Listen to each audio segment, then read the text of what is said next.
It starts with a flicker. A tiny, unassuming icon on a screen.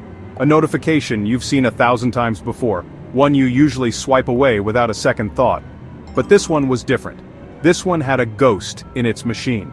For one ordinary person on one utterly unremarkable Tuesday, this little icon would become a doorway. A doorway to a past they thought they knew and a terror they could never have imagined. It was a simple voicemail notification, a relic from a time forgotten, a digital echo that had somehow lingered, unheard, for an entire year. A year is a long time, 365 days, countless moments, big and small, lived and forgotten. But one moment had been captured, frozen in time, waiting. The phone felt heavy in their hand, suddenly alien. How could a voicemail go unnoticed for so long? A glitch? A software bug? It seemed impossible, a strange quirk of technology. But curiosity is a powerful force, isn't it? It gnaws at you. It whispers possibilities into the quiet corners of your mind. What could it be? A forgotten birthday wish? An old message from a friend you've since lost touch with? The possibilities seemed endless yet mundane.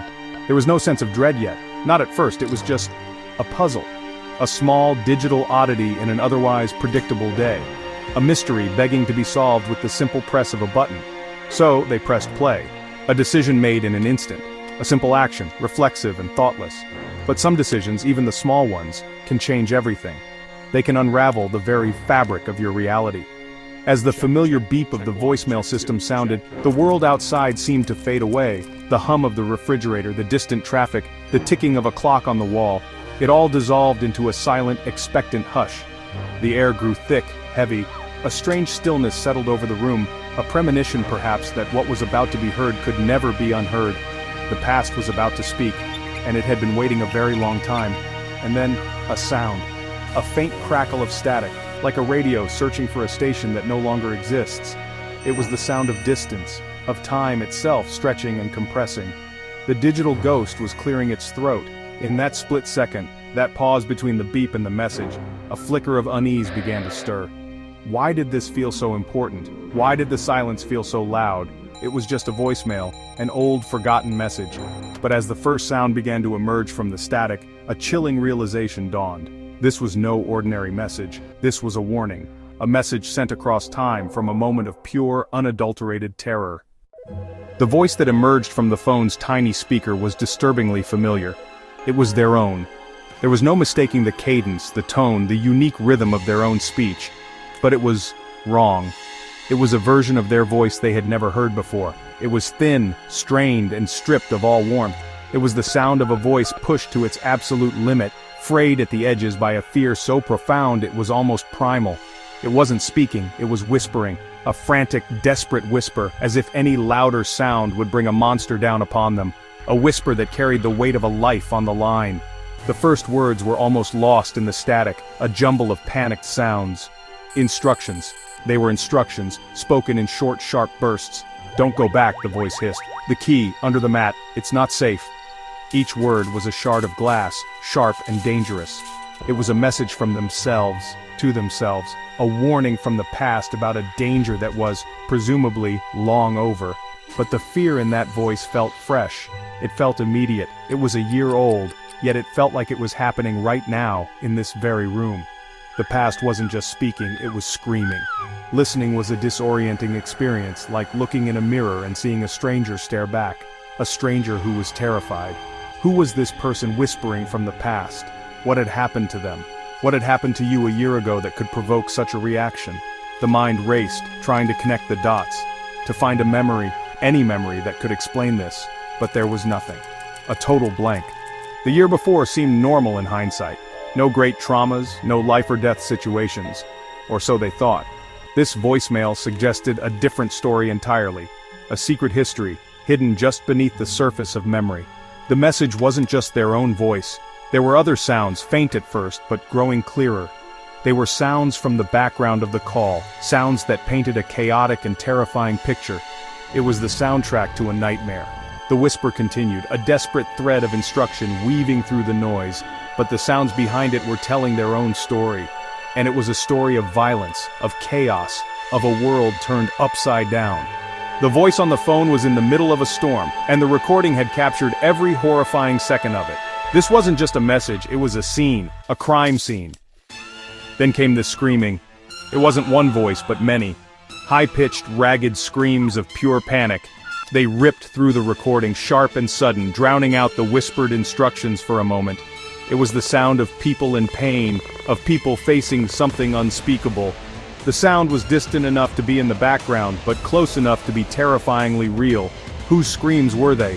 Friends? Strangers? The voicemail offered no answers, only more questions.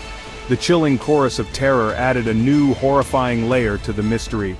The fear in their own whispered voice was no longer just personal, it was part of a larger, more violent event. As if the screaming wasn't enough, another sound began to rise, a familiar, rhythmic wail that everyone recognizes but hopes never to hear. Sirens, police sirens, maybe an ambulance, piercing the night. They were growing louder, closer, cutting through the chaos. Their arrival should have been a sound of rescue, of safety on the way. But in the context of this recording, they only added to the sense of unfolding disaster. The sirens were not arriving at the end of the story, they were arriving in the middle of it. The whispered voice on the phone seemed to be racing against their arrival, trying to get the message out before it was too late. The whispered instructions became more frantic, more clipped. "They see you!" the voice rasped, a new note of urgency in the tone. "Don't let them see you!" It was a direct warning, a piece of a puzzle without any of the connecting parts. Who were they? What did they want? The voicemail felt less like a message, and more like a live feed from a horror movie, one where they were the star, but had forgotten their lines, forgotten the plot entirely. The sounds, the screams, the sirens, the desperate whisper, all combined to create an atmosphere of pure, claustrophobic dread. It was a symphony of fear, conducted a year ago and receiving its premiere performance now. And then, amidst the cacophony, a single word was spoken with chilling clarity. It wasn't whispered like the rest, it was spoken. A single, sharp command that cut through everything else. Run. Just that. One word. It was an order, a plea, and a final, desperate piece of advice all rolled into one. It hung in the air after the call abruptly ended, echoing in the sudden silence. The recording was over. The screams, the sirens, the whispered voice from the past, all gone. All that remained was that one final word. Run. It was the last thing their past self had to say. Silence. The voicemail ended as suddenly as it had begun, plunging the room back into a quiet that now felt heavy and threatening. The phone screen went dark. The show was over, but the feeling it left behind was indelible. It was a cold, creeping dread that settled deep in the bones. The mind was reeling, trying to process the impossible information it had just received. A voice from the past, a scene of unimaginable chaos, a warning that made no sense. It was a message in a bottle, washed up on the shore of the present day, and its contents were terrifying. The world, which had seemed so solid and real just minutes before, now felt fragile, untrustworthy. The immediate aftermath was a storm of questions, each one more frightening than the last. What happened a year ago? Where was this call made from? Who was screaming? Who were they? And the most terrifying question of all, was the danger over? The voicemail was a year old, a relic. Surely whatever horror it had captured was long past, but the fear it instilled felt brand new. It felt alive. The warning to run still echoed in their ears. Run from what? And was it still out there, waiting? The past had reached out and grabbed them, and it refused to let go. Every detail of the recording was replayed in the mind's eye. The sound of their own voice, warped by fear. The distant, terrible screams. The approaching sirens. The final stark command. It was a fragment of a story. The climax with no beginning and no end. It implied a hidden narrative to their own life, a chapter they had somehow skipped or had been stolen from their memory. How could a person forget an event like that, an event so traumatic it would compel them to leave a message of such desperate warning? The blank space in their memory was now more terrifying than the voicemail itself. What do you do? That was the ultimate unspoken question hanging in the air. What do you do when you receive a message from yourself, from a past you don't remember, warning you of a danger you can't identify? Do you dismiss it as a prank, a bizarre technical error, or do you listen? Do you heed the warning from that terrified ghost in the machine? Do you start looking over your shoulder? Do you try to piece together the events of that forgotten day? For this person standing in the silence of their room, there was only one possible answer.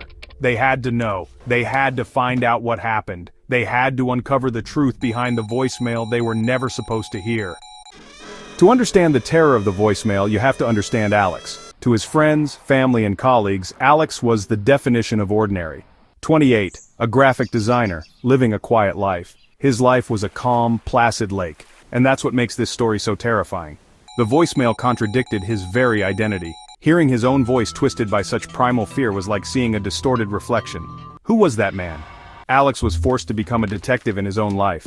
He had to re-examine the face in the mirror and understand his story, because until he did, the whisper on the voicemail would never truly fall silent. The first step was to rebuild the timeline. The voicemail was dated May 24th, 2023. Alex pulled out his phone, searching for an anchor. But the digital breadcrumbs only deepened the mystery. It was a life unexamined, a series of mundane moments that seemed to mock the violence of the voicemail. It was as if two separate realities were running parallel to each other. The lack of any obvious trigger was more unsettling than finding one. Neurologists might call it dissociative amnesia, where the mind walls off a memory that is too traumatic to process. The voicemail was a cry for help from a version of himself he'd been forced to forget. Days turned into a week. The initial shock began to subside, replaced by a low humming obsession. Alex found himself retracing his steps, not just in his mind, but physically. He drove the route he would have taken home from work a year ago. He walked through his own neighborhood, looking at familiar streets and buildings with new suspicious eyes. Did it happen here? Was this the corner where the sirens grew louder? Every shadow seemed to hold a secret, every passing stranger a potential threat from a forgotten past. He was living in a ghost story, where he was both the haunted and the haunter, searching for a phantom that wore his own face. His predictable life was starting to fray at the edges. The first crack in the wall of amnesia came from an unexpected place. He was cleaning out a cluttered closet, a task he'd been putting off for months, when he found it. It was an old jacket, one he hadn't worn in at least a year. Reaching into the pocket, his fingers brushed against something small and metallic. He pulled it out. It was a key. But it wasn't a key to his current apartment, or his car, or his parents' house. It was unfamiliar, ornate, and old-fashioned, and as he held it in his palm, a jolt went through him. A fragment of the voicemail echoed in his mind. The key. Under the mat. It's not safe. This had to be it. He stared at the key, his heart pounding in his chest. It was the first piece of tangible evidence, the first physical link between his present reality and the terrifying events of the recording. It was real. It wasn't a dream or a glitch. Something had happened. He had been somewhere. He had held this key, and it had been important enough to mention in his final whispered warning. Where did this key belong? What door did it unlock? And why was it not safe? The questions multiplied, but now, for the first time, he had a clue. A starting point. A path to follow back into the darkness. This small discovery changed everything. It was proof. The fear he'd been feeling wasn't just paranoia sparked by a strange message. It was the echo of a real and present danger. The key felt cold and heavy in his hand, a physical manifestation of the secret his mind was keeping from him. He began looking at everything differently. If the key was real, what else was? He started noticing things he'd previously ignored. A faint, almost invisible scratch on his watch. A healed-over scar on his knuckle he couldn't remember getting. Small, insignificant details that were now clues in the most important investigation of his life. The wall of amnesia was still standing, but for the first time, a crack had appeared. The key sent Alex deeper. He took it to locksmiths, but none recognized it. The dead ends fueled his resolve. The key was a loose thread, and he was determined to unravel the hidden story. He spent nights on his laptop, poring over local news archives. He searched for reports of accidents, assaults, police incidents, anything that might match the sounds from the voicemail. Was it something bigger? Something intentionally kept quiet? The phrase returned, "They see you. Don't let them see you." This sense of being watched started to affect him. He became more withdrawn, more jumpy. The shadow of yesterday was long, and it was beginning to consume his present. He started having nightmares. He feared that whatever he was running from a year ago was still out there. Alex knew he couldn't do this alone. The late-night searches and growing paranoia were leading him in circles. The key felt like a reminder that he was missing a terrifying piece of his life. After another sleepless night, he made a decision. He had to go to the police. A year-old voicemail. A voice that was his, but wasn't. A memory that was a void. He walked into the local police station. The officer at the front desk listened to his story and he played the voicemail for her. The ghostly whisper, the distant screams, and the wail of sirens. He was led to a small interview room to speak with Detective Miller. Alex told his story and laid the key on the table. As Alex left the station, he felt a sliver of relief overshadowed by a new fear. The investigation had begun, and he had no idea what it would uncover. A few days later, Detective Miller called. He had pulled the dispatch logs and incident reports for the night of May 24, 2023. Officially, there was nothing. The official narrative of that night was one of quiet, suburban peace, a contradiction to Alex's recording. Miller mentioned a fire at an abandoned warehouse, but it didn't fit the voicemail's chaos. For the police, the case was quickly going cold. The official narrative had spoken. Nothing happened. A darker thought formed. It was covered up. With the police at a dead end, Alex couldn't let it go. He turned his attention back to the voicemail, listening dozens of times. He dissected every sound, every crackle, every faint noise. Alex became obsessed with the ghost in the machine, and that's when he heard it. Underneath a woman's scream, there was another sound. It was music. It sounded like music from a party or a club. It was a sound that did not belong at the scene of a warehouse fire. The discovery of the music was a breakthrough. It was a new lead. He started researching underground parties. It hinted at a secret world. Alex's digital archaeology paid off. He found a cryptic post about a gathering at a forgotten cathedral of industry. It mentioned a performance by a DJ known as Charon, a secret illegal party in an abandoned warehouse. The attendees would have scattered, unwilling to talk to the police. Perhaps the fire was set intentionally to destroy evidence. The first potential suspect now had a name, the mysterious DJ, Charon. Alex started digging into the online profiles of people who had interacted with the forum post. These were the faces in the crowd, the people who were likely there that night. He was on the edge of uncovering a hidden subculture that operated by its own rules. Alex knew he was stepping into a world far more dangerous than he had ever imagined. The list of online aliases were potential witnesses wrapped in internet anonymity. He chose one alias, Nix_Wanderer, who had been active on the forum. He crafted his message carefully, feigning interest in the underground music scene. It was a shot in the dark. For days, there was nothing. Then, his phone buzzed. It was a reply from Nix_Wanderer. There are no more events. You shouldn't ask about that night. The message confirmed something terrible had happened at that party. He quickly typed back a reply. I have this key, and I can't remember anything. He hit send, and the wait began again. The wait was agonizing. Alex checked his phone, the silence stretching his nerves. He had exposed the key and the lack of response felt ominous. He had made himself a target. Then the reply came. Where? He replied, I found it in a jacket. I don't know where it's from. Hours later, another message. That key doesn't open a door, it locks something. Get rid of it, forget that night, they are still looking for it. They. The same word from his voicemail. One final message. Don't contact me again. I've already said too much. Nix Wanderer's profile went dead, the account deleted. The silence was absolute and terrifying. He was left with a chilling warning and a key more dangerous than he imagined. The conversation with Nix_Wanderer had given Alex two crucial pieces of information. The key was used for locking, not opening, and a group was still actively searching for it. This felt more organized, more ritualistic. He needed an expert. His search led him to Dr. Alistair Finch, a retired professor of sociology. He examined the photo of the key. What you're describing, he began, is not inconsistent with the behavior of certain esoteric groups. They thrive on secrecy. A key that locks suggests containment of something sacred. And if you, an outsider, ended up with it, they would stop at nothing to get it back. Dr. Finch's analysis revealed a terrifying truth. This wasn't a random crime, but a violation of a sacred ritual. Alex realized he wasn't just a victim, but marked by a dangerous cult. The true danger crystallized. A present threat from fanatics who believed he possessed their holy grail.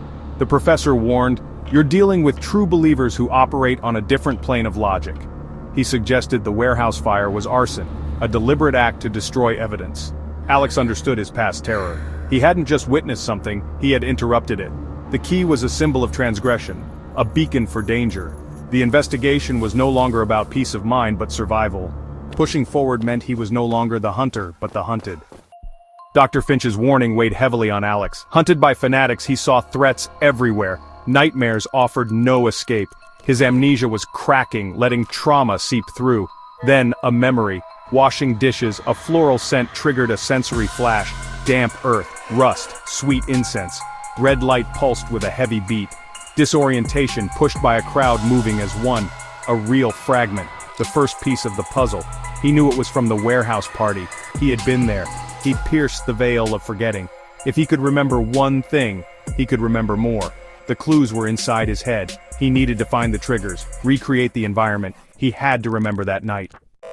Driven by resolve, Alex began a dangerous experiment. He bought incense and found Charon's music online. In the dead of night, he turned off the lights, lit the incense, and turned up the music. He sat in the darkness, trying to force his mind back to the warehouse. Then, slowly, images began to surface. He remembered the warehouse and being drawn to the DJ. Then, a memory broke through. A cordoned-off area and a box. It was a small, ornate wooden box with a key. His curiosity was stronger than his fear. He reached out, his fingers brushing the key. He saw figures emerge from the shadows. He ducked behind pallets, the key in his hand. Then he heard a commotion, a scream. He knew he had to get out. He had to run. The chaos at the party was total. Panic, smoke, fire. Alex seized his chance, grabbed the key, and joined the stampede for the exits. In the crush, a woman pulled him up and pointed to a hidden door, saving his life before vanishing. Outside, gasping for air, Alex looked back. Framed by firelight stood Charon, the DJ, staring straight at him with fury. In that instant, Alex knew. Charon had seen him take the key. He was the leader, the hunter. The image of Charon's face burned into Alex's mind. A monster from his nightmares, now terrifyingly real. The spell of memory broke. Alex, back in his apartment, finally understood the warning. He had stolen from a cult, and its furious leader wanted him. The danger was no longer a mystery. It had a name, a face, and it was coming for him. The truth hit Alex like a blow. He remembered everything. Fleeing into the woods, pursued by Charon and his followers, he left himself a desperate voicemail as a warning. He was tackled, searched, beaten. The key slipped from his pocket, lost in the chaos. Charon demanded its location, but Alex, dazed, could only mumble. Another blow, then blackness. They left him, thinking he no longer had the key. He awoke later, memory shattered, but now the story was clear. He was the loose end, the one who got away. The cult had been searching for him ever since. Now, with his memory restored, the hunt was back on.